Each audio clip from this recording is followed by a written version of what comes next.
Sega Genesis. Well, let me tell you something. I fucking hate this piece of shit. So anyway, you start out going on a sled and just sledding around. I honestly didn't know what to do at first. I thought that my goal was to smash through all the snowmen, but actually you're supposed to go into one of these houses. You do get an option also as well of whatever difficulty you want, but as far as the problems in the game, it doesn't seem to differ between any difficulty, and that is going to be the biggest thing right here in the review on my end. Now, you do get to slide around, going back to the whole sleigh thing, you slide around like an incredible maniac. It's possible to steer, but you'll probably end up bouncing off everything, and if you get stuck in one of those corners where there's a bunch of bushes, good luck, you'll probably frantically go around until you get out by luck. And then later on, I mean, you don't really know where you're supposed to go. You have to figure it out on your own, which is another big issue in the game, so you're probably going to spend the first 5 minutes just smashing snowmen. So once you enter a house, you go to this blueprint kind of thing, and this is where you set up all your traps. But you better be careful because, believe it or not, you can fall for your own traps. How is this kid so stupid that he falls for his own traps?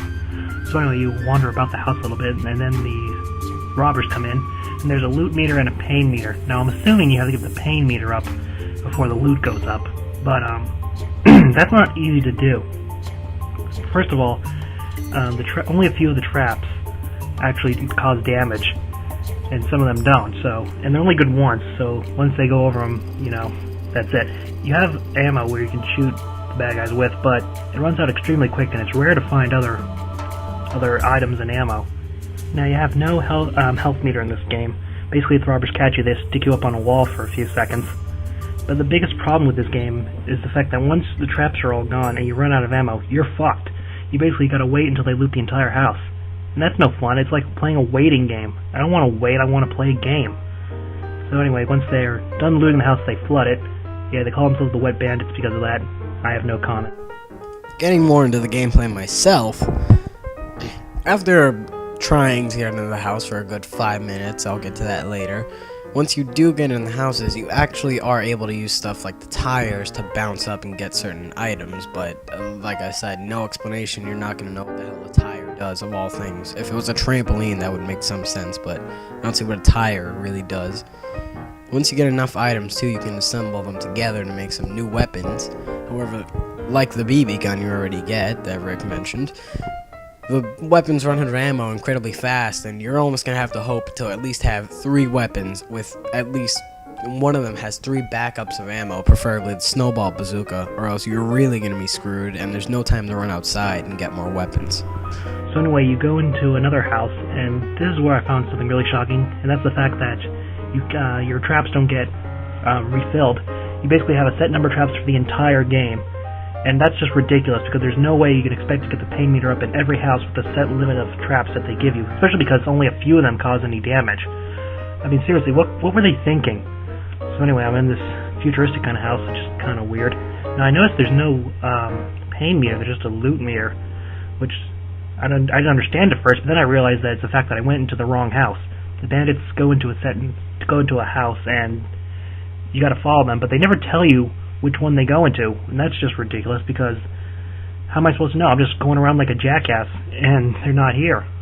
I'd consider it lucky to get into the house at all. Certain points, I can't even get into the house, as you can see right here. I mean, it's horrible. Look at this. I'm hitting the thing about 50 times, and no matter what I try, if I'm going to move back and come right in, or if I'm going to turn around and go from every angle, nothing lets me in. The game is basically saying, screw you, get out of here, you're not getting items, just leave. I didn't quit, though. I kept going, and that was a mistake. Because sure enough, I spent all this time trying to get in the house, and 2 seconds later, bam, they're robbing a different one, so I gotta head out. But once I get to the other house, I experience the same problem, where I can't manage to get in. I mean, look at this. And then by the time I get in, watch how much loot is going to be robbed already. About a whole third of it, which gives me a great disadvantage, all because the game screws up at itself. I mean, seriously, this game is a joke. I mean, were they really expecting you to win this game? Actually, I don't think they were, because it seems like this game is actually more about getting a high score, kind of like those old Atari games or something, which I really thought gaming had grown out of by this time. Because even after they flood a house, you get to continue on. It's not like you have to stop them. And even after you fail to stop them, they give you points at the end. So I really think this is all about getting points, which is ridiculous. But then again, considering that it seems impossible to win, I guess it's not that ridiculous. But I really wouldn't expect a game like that to continue on from the Atari days. So here I am in the final house. I have no traps, no ammo, and I'm basically getting my ass handed to me by these guys, which is weird to say because I don't have a health meter, so it's not like they're actually doing anything to me, just sticking me on a wall. So anyway, that's it. They flooded all the houses. On the flip side, when you win, I think it's even worse than losing, because you feel like you did all that effort to see cheesy puns, just I'll be seeing you guys around, drop by again anytime. You'd really think there's some kind of reward for all this, but no. Oh, and check this out, just to complain about the recent weapons again in the game. Here's a classic example of a failure. Look at this. What was that? In slow motion. Let's do that again. I'm shooting and it flies right over his head. Yeah, that's a huge failure in any game. It's ridiculous. Even when you win. Again, have a nice trip. See you next fall. I mean, come on, that's retarded. And do you get any new weapons? No, nothing. You just get points. You don't even get a decent refill on ammo. That's just ridiculous. And this is one final kick in the balls. Look at the game over screen. It says you failed to stop the bandits. My rank is a wimp. I mean, seriously, what the fuck? I'm not gonna sit here and take this from a shitty game. It doesn't need to insult me.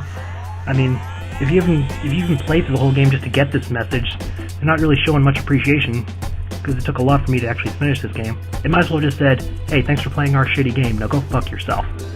I just cannot believe this. So anyway, if I were to rate this game, I would give it a 2. I guess out of 10. And the only reason it gets 2 is it gets 1 point for the sound not being bad, and it gets another point for the graphics not being bad. But the so-called gameplay is just absolutely horrible. With me, I'm going to be a little more generous. I'm going to give this game a 4 out of 10. Now, the thing is, even though the gameplay is drastically ridiculous, which is the most important concept of why it's not getting anything higher than a 5 out of 10, the graphics are good, and the sound design, like previously said, is not bad in any kind of way. The other reason I'm going to give this is just because the concept of all the different houses, with the old one, the futuristic one, are actually pretty interesting. So I like the little design, and the concept of building items and the traps is a good idea. It's just it wasn't brought out well in the gameplay, so there's the failure right there. I know I said this time and again, but does every movie need a game, especially movies that have no potential for a good game?